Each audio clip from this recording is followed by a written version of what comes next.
Hello friends, എല്ലാവർക്കും നമസ്കാരം. നിങ്ങൾ ഏവരും കാത്തിരിക്കുന്ന രേവതിയുടെയും സച്ചിയുടെയും ഇന്നത്തെ വിശേഷത്തിലേക്ക് എല്ലാ കൂട്ടുകാർക്കും സ്വാഗതം. എല്ലാവർക്കും നല്ലൊരു ദിവസം ആശംസിച്ചുകൊണ്ട് തന്നെ നമുക്ക് ഇന്നത്തെ വിശേഷത്തിലേക്ക് കിടക്കാം. അതിനു മുമ്പായിട്ട് ആരെങ്കിലും നമ്മുടെ ചാനൽ ആദ്യമായിട്ട് കാണുന്നുള്ളൂ ഒന്ന് സബ്സ്ക്രൈബ് ചെയ്ത് വെക്കണം കേട്ടോ. അതിനോടൊപ്പം മാക്സിമം എല്ലാവരും നമ്മുടെ വീഡിയോ ഇഷ്ടപ്പെടുകയാണെങ്കിൽ ഒരു ലൈക്ക് അടിച്ചിട്ട് കാണാൻ വേണ്ടി ശ്രദ്ധിക്കണം. തുടങ്ങുമ്പോൾ തന്നെ കാണിക്കും നമ്മുടെ ശരത്തിനെയും ശരത്തിന്റെ കൂട്ടുകാരനെയാണ്. അങ്ങനെ ശരത്തിന്റെ കൂട്ടുകാരൻ പറയാണ്, നീയാണല്ലോ കാര്യങ്ങളൊക്കെ ഇപ്പൊ കൈകാര്യം ചെയ്യുന്നത്, നിന്റെ ഇഷ്ടം പോലെ നടക്കട്ടെ എന്നൊക്കെ പറയുന്നു. അപ്പൊ ഇവര് സംസാരിച്ചുകൊണ്ടിരിക്കുമ്പോൾ നമ്മുടെ മഹേഷ് കയറി വരിക. മഹേഷ് കയറി വന്നു കഴിഞ്ഞപ്പോഴത്തേക്കും ആ കൂട്ടുകാരൻ ചോദിച്ചു, ഇതെന്താണ് നീ കാശ് തരാത്തത്, എന്താണ് കാശ് തരാൻ ഇത്ര താമസം എന്ന് ചോദിച്ചു. അപ്പോഴത്തേക്കാണ് കൂട്ടുകാരൻ പെട്ടെന്ന് ശ്രദ്ധിച്ചത് ശരത്ത് അവിടെ ഇരിക്കുന്നത്. ശരത്തെ, നീ എന്താണ് ഇവിടെ, എന്താ എന്താ പറ്റിയത് നിനക്ക്? അല്ല, നീ ഈ ചെയറിൽ കയറി ഇരിക്കുന്നത് എന്താ? അത് പിന്നെ ആന്റണി ചേട്ടനെ, എന്റെ ഫ്രണ്ടിനെ ഒന്ന് കാണാൻ വേണ്ടി വന്നതാ. എടാ, നീ കോളേജിൽ പഠിക്കുന്ന പയ്യനല്ലേ, നീ എന്താ ആന്റണി ആയിട്ട് കൂട്ട്? കോളേജിൽ പഠിക്കുന്ന പയ്യനും ഇതൊന്നും ശരിയല്ല കേട്ടോ. അപ്പോഴത്തേക്കുമാണ് ആന്റണി പറയുന്നത്, അതെ, ഞാനുമായിട്ട് കൂട്ടുകൂടിയ എന്താ പ്രശ്നം? അതെനിക്കറിയണം. അല്ല, അവൻ എന്നോട് കൂട്ടുകൂടി എന്താ സംഭവിക്കാൻ പോകുന്നത്? അതൊക്കെ ഇവിടെ നിൽക്കട്ടെ. നീ എന്താ ഈ മാസം പലിശ തരാതിരുന്നത്? അത് പിന്നെ വരുമാനം കുറവായിട്ടാ ആന്റണി ഞാൻ പൈസ തരാത്തത്. ഒരാഴ്ചത്തെ സമയം എനിക്ക് തരണം, ഞാന് പലിശ തന്നോളാം. വേറെ ഒന്നും കൊണ്ടും പേടിക്കൊന്നും വേണ്ട, നീ ആളെ വിട്ട് വരട്ടൊന്നും വേണ്ട. അതുകൊണ്ട് തന്നെ പ്രത്യേകിച്ച് ഞാൻ പറയാനായിട്ട് ഇങ്ങോട്ടേക്ക് വന്നത്. അതെ, ഒരാഴ്ച കഴിഞ്ഞോ ഒരു മാസം കഴിഞ്ഞോ നീ കാശടയ്ക്കാൻ പോകുന്നില്ലെന്ന് എനിക്ക് നന്നായിട്ട് അറിയാം. അപ്പോഴത്തേക്കും നമ്മുടെ ശരത്ത് ആന്റണിയോട് പറയാണ്, അതെ ആന്റണി ചേട്ടാ വിട്, അദ്ദേഹം പൈസ തരും, ഒരാഴ്ച കഴിയട്ടെ. നീ പറഞ്ഞത് കൊണ്ട് വേണമെങ്കിൽ ഞാൻ വെയിറ്റ് ചെയ്യാടാ എന്നിങ്ങനെ ശരത്തിനോട് പറയാം. അപ്പൊ ആന്റണി ശരത്ത് തമ്മിൽ അത്രയ്ക്ക് ക്ലോസ് ആണെന്ന് നമ്മുടെ മഹേഷിന് മനസ്സിലാവുകയാണ്. അപ്പം നമ്മുടെ ശരത്ത് അവിടെ വന്നിരിക്കുന്നതിന് വേറെ എന്തൊക്കെ ഉദ്ദേശമുണ്ടെന്നും ഇവർ തമ്മിൽ വെറും ഒരു ഫ്രണ്ട്ഷിപ്പ് മാത്രമല്ലെന്നും നമ്മുടെ മഹേഷിന് നന്നായിട്ട് മനസ്സിലാവുകയാണ് കേട്ടോ. ഏതായാലും മഹേഷ് അവിടെ നിന്ന് പോവുകയാണ്. ശരത്തിന് ചെറിയൊരു പേടിയായി തുടങ്ങി. ഇനിയിപ്പം ചെന്നങ്ങാണം പറയുമോ സച്ചിയോട്? അപ്പം അതുകൊണ്ടൊരു ചെറിയ പേടി. അപ്പോഴത്തേക്കാണ് ആന്റണി ചോദിച്ചത്, എടാ ശരത്തെ, നിങ്ങൾ തമ്മിൽ എന്താടാ പരിചയം? എന്താ, നീ അറിയോ അവനെ? അത് പിന്നെ സച്ചേട്ടനില്ലേ, എൻ്റെ ചേച്ചിയുടെ ഭർത്താവ്. എൻ്റെ ചേച്ചിയുടെ ഭർത്താവിന്റെ കൂട്ടുകാരനാ.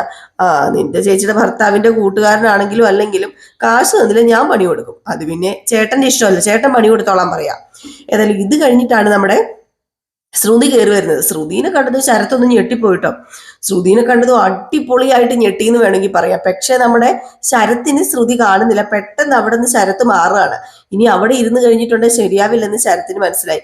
അങ്ങനെ നമ്മുടെ ആന്റണി ചേട്ടനോട് പറയുകയാണ് ശരത്ത്, ഏതായാലും ഞാൻ മാറി നിൽക്കുക, വരുന്നതേ ചേട്ടന്റെ ഭാര്യ. ഞാൻ അങ്ങോട്ട് മാറി നിൽക്കാന്ന് പറഞ്ഞു മാറി നിൽക്കുകയാണ്. അപ്പോഴത്തേക്ക് ശ്രുതി വന്നു. ശ്രുതി വന്നതും ആന്റണി എന്ന് പറയുന്ന അയാൾ പറഞ്ഞു, ബാബാ വന്ന് ഇരിക്കുന്നു പറഞ്ഞു. അങ്ങനെ അവർ രണ്ടുപേരും ഇരിക്കുകയാണ്. അപ്പം ആന്റണി ചോദിക്കുക, എന്താ രണ്ടുപേരും കൂടി ഇങ്ങോട്ടേക്കൊരു വരവ്?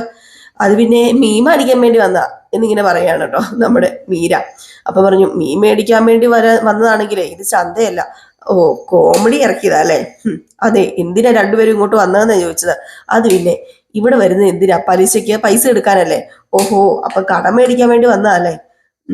മുമ്പ് ഒരിക്കല് മേടിച്ച് കാശ് ഇതുവരെ അടച്ചു തീർന്നിട്ടില്ലല്ലോ, പിന്നെയും കാശെടുക്കാൻ വേണ്ടി വരികയാണോ? അത് പിന്നെ ഞാൻ പലിശ കറക്റ്റ് ആയിട്ട് തരുന്നുണ്ടല്ലോ ആന്റണി. ഞാന് മുതലും പലിശയൊക്കെ അടച്ചു തീർത്തോളാം. എനിക്ക് കൃത്യമായിട്ട് പലിശ തരുന്ന കസ്റ്റമേഴ്സിൽ ഒരാളാ നിങ്ങള്. ഇപ്പൊ എത്രയാ നിങ്ങക്ക് വേണ്ടത്? ഒരു 1,00,000 രൂപ കിട്ടിയ കൊള്ളായിരുന്നു, അർജന്റ് ആയിരുന്നു. 1,00,000 രൂപയോ?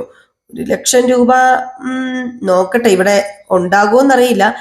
അപ്പൊ നമ്മുടെ ആന്റണി ചോദിക്കുവാണ്, അല്ല എന്തെങ്കിലും പ്രൂഫോ അല്ലെങ്കിൽ എന്തെങ്കിലും പണയം വെക്കാനോ എന്തെങ്കിലും കൊണ്ടുവന്നിട്ടുണ്ടോ എന്ന് ചോദിച്ചപ്പം, അത് പിന്നെ പണയം വെക്കാൻ എൻ്റെ കയ്യിലൊന്നുമില്ല, ഞാൻ ചെക്ക് ലീഫ് കൊണ്ടുവന്നിട്ടുണ്ടെന്ന് പറഞ്ഞ് ചെക്ക് ലീഫ് കൊടുക്കുകയാണ്.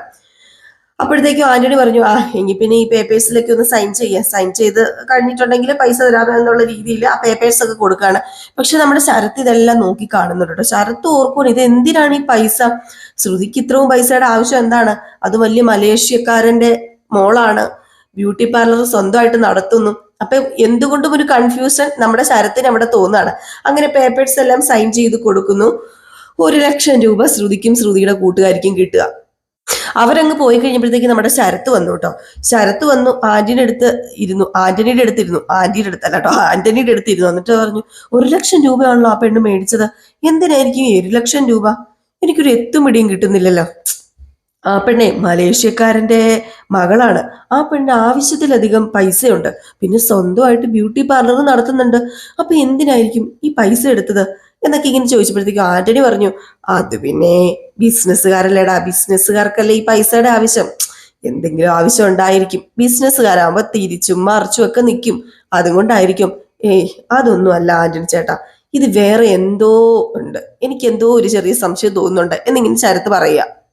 അപ്പോഴേക്കും നമ്മുടെ ശരത്ത് പറഞ്ഞു, അതെ, ഒരു കാര്യം ചെയ്യണം ആന്റണി ചേട്ടാ, ഇനി വന്നു കഴിഞ്ഞിട്ടുണ്ടെങ്കിലേ അവൾക്ക് പൈസ കൊടുക്കില്ല. അവൾ ആരാന്നറിയാമോ, അവള് കുറച്ച് അഹങ്കാരി തന്നെയാന്ന് പറഞ്ഞപ്പം, നീ പറഞ്ഞ പിന്നെ വേറെ വല്ലതും ഉണ്ടോടാ, നീ പറഞ്ഞ പിന്നെ കൊടുക്കില്ല. ഏതായാലും ഇനി പൈസ കൊടുക്കാതിരുന്നാ പോരെ ആ ആന്റണി ചേട്ടാ എന്നിങ്ങനെ പറയണം. അപ്പൊ ആന്റണിയും നമ്മുടെ ശരത്തും തമ്മിൽ അത്രമാത്രം ഇപ്പൊ ക്ലോസ് ആണെന്നുള്ള കാണിക്കാൻ വേണ്ടിയാണ് കേട്ടോ ആ ഒരു സീൻ നമ്മളെ കാണിക്കുന്നത്. ഇത് കഴിഞ്ഞ് പിന്നെ കാണിക്കുന്ന സീൻ എന്ന് പറഞ്ഞാല് നമ്മുടെ ലക്ഷ്മി ഇങ്ങനെ വിഷമിച്ചിരിക്കുകയാണ്. അടുത്ത് നമ്മുടെ ദേവു ഉണ്ട്. അങ്ങനെ ദേവു പറയും, ഇതുകൊണ്ടാണ് ഞാൻ പറഞ്ഞത് അമ്മയോട് ആ വീട്ടിൽ പോകണ്ടെന്ന്.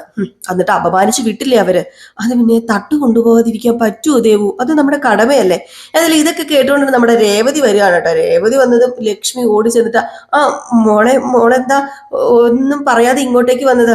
ഒന്നും പറയാതെ എന്നെ കൊണ്ടൊന്നും പറയിപ്പിക്കരുത് കേട്ടോ അമ്മേ, ഒന്നും പറയാതെ അമ്മയല്ലേ അങ്ങോട്ടേക്ക് വന്നത്.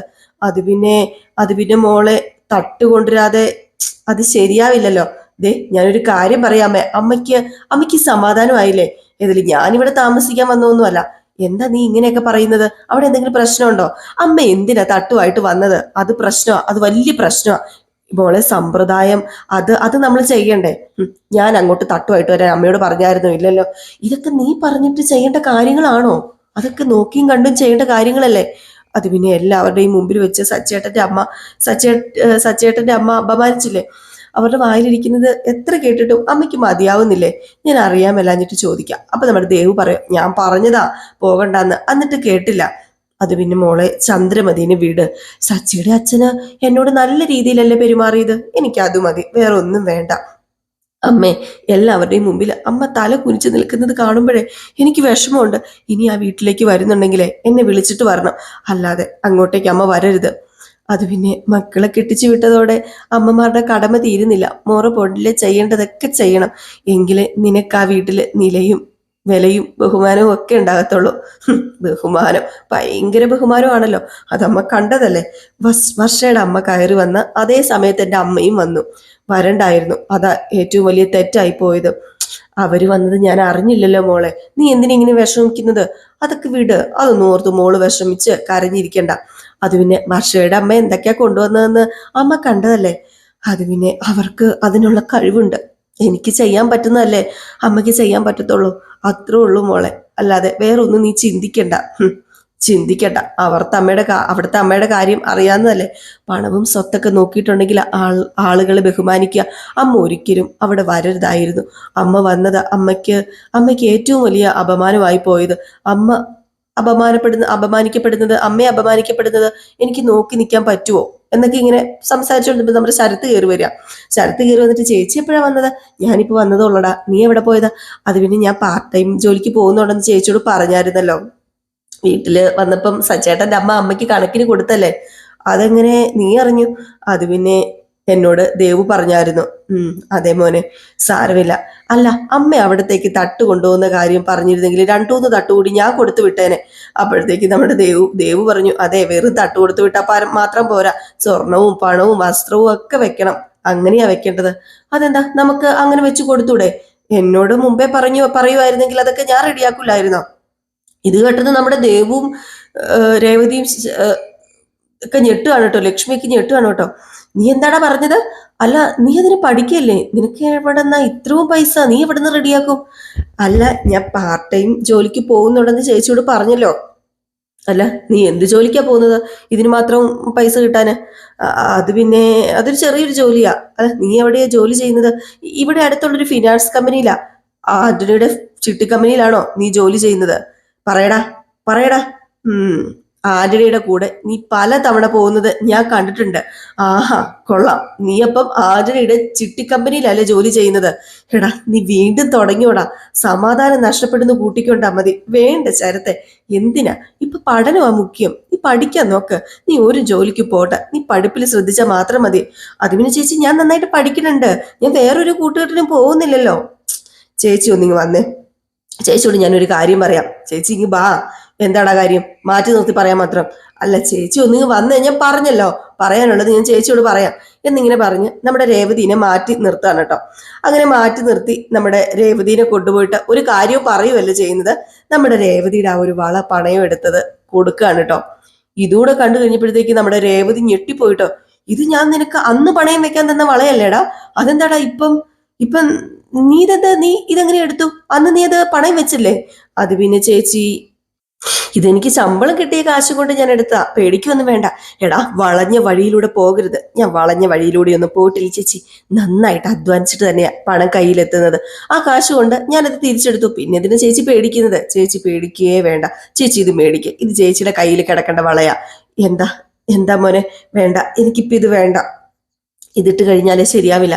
സച്ചേട്ടൻ കാശ് തരുമ്പോഴേ അത് ഞാൻ നിനക്ക് തന്നിട്ട് അന്ന് ഞാൻ ഈ വള മേടിച്ചോളാം, അല്ലാതെ മോനെ എനിക്കിത് വേണ്ട എന്ന് പറഞ്ഞ് നമ്മുടെ രേവതി ആ വള കൊടുക്കാണ് കേട്ടോ. ശരത്തിന് അത് എന്തോ പോലെ ആയി പോകുന്നത്. കാരണം ശരത്തിന് സത്യം പറഞ്ഞു കഴിഞ്ഞിട്ടുണ്ടെങ്കിൽ എന്താ പറയാ, നിന്ദിക്കുന്ന ഒരു രീതി എന്ന് പറയുമല്ലേ, ശരത്തിനെ അങ്ങോട്ട് മാറ്റി നിർത്തുന്ന ഒരു രീതി. അപ്പം ശരത്ത് അങ്ങ് വിഷമിച്ച് ഇങ്ങനെ നിൽക്കുകയാണ്. ഇത് കഴിഞ്ഞ് പിന്നെ കാണിക്കുന്ന നമ്മുടെ ശ്രുതിയുടെ കൂട്ടുകാരി മീരയാണ്. അപ്പൊ അവർ ഈ നാടകത്തിന്റെ കാര്യങ്ങൾക്കൊക്കെ ആയിട്ട് അങ്ങോട്ടും ഇങ്ങോട്ടും ഓടി നടക്കുകയാണല്ലോ. നമ്മുടെ ശ്രുതിയുടെ മാമനെ കാണാൻ വേണ്ടിയാണ് പോകുന്നത്. ഏതായാലും മാമന്റെ കാര്യം പറയേണ്ട കാര്യമില്ല. മാമനാണെങ്കിൽ വരുന്നവരോടൊക്കെ പറയുകയാണ്, കണ്ടോടാ ഞാൻ ഈ ലോകം മുഴുവൻ ഫേമസ് ആകും. അല്ല ചേട്ടാ, ഇനി ഇറച്ചി മേടിക്കാൻ വേറെ കട നോക്കണ്ട വരുമോ? ദേ ഒറ്റ വെട്ടുവെച്ച് തന്നോണ്ടല്ലോ എന്റെ കടയിൽ തന്നെ വന്ന് നീ ഇറച്ചി മേടിക്കണം.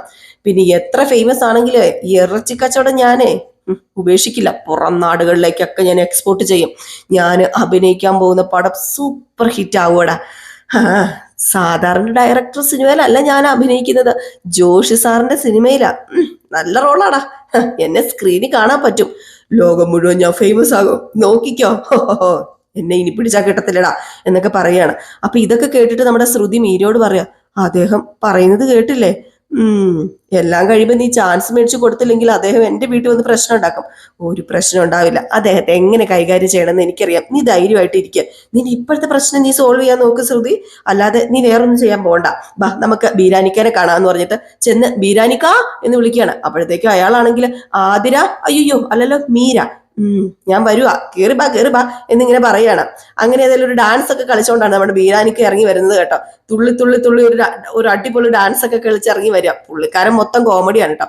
അങ്ങനെ നമ്മുടെ മീര പറഞ്ഞു, അത് പിന്നെ ഞാൻ നിങ്ങളോട് എന്താ പറഞ്ഞത്, സിനിമയിൽ അഭിനയിക്കുന്ന കാര്യം സീക്രട്ട് ആയിട്ട് വെക്കണം, ആരോട് പറയരുത് എന്നല്ലേ? ഇപ്പോഴേ നിങ്ങൾ പ്രമോഷൻ ആരംഭിച്ചല്ലോ, ഡയറക്ടർ ഇത് അറിഞ്ഞിട്ടുണ്ടല്ലേ നിങ്ങൾക്ക് ചാൻസ് കിട്ടില്ല. എന്റെ മോളെ കുഴപ്പത്തിലാവോ? ഞാനൊരു ആവേശത്തിന് പറഞ്ഞു പോയതാ, ഒന്ന് ക്ഷമിക്കും മോളെ. ഞാൻ പറയുന്നതെല്ലാം അതേപടി അനുസരിക്കണം, എങ്കിലേ ചാൻസ് കിട്ടും, മനസ്സിലായോ? മനസ്സിലായി. ഞാൻ അനുസരിച്ചോളാം മോളെ, ഇനി ആരോടും പറയില്ല. ദേ ഇത് കുറച്ച് ഡ്രസ്സൊക്കെയാ, ഇത് പിടിക്കുക. എന്റെ കോസ്റ്റ്യൂമാണ് ഇതൊക്കെ?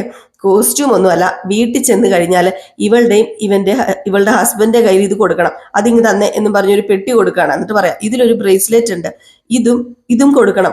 ഇത് എനിക്കാണോ? എനിക്ക് വേണ്ട.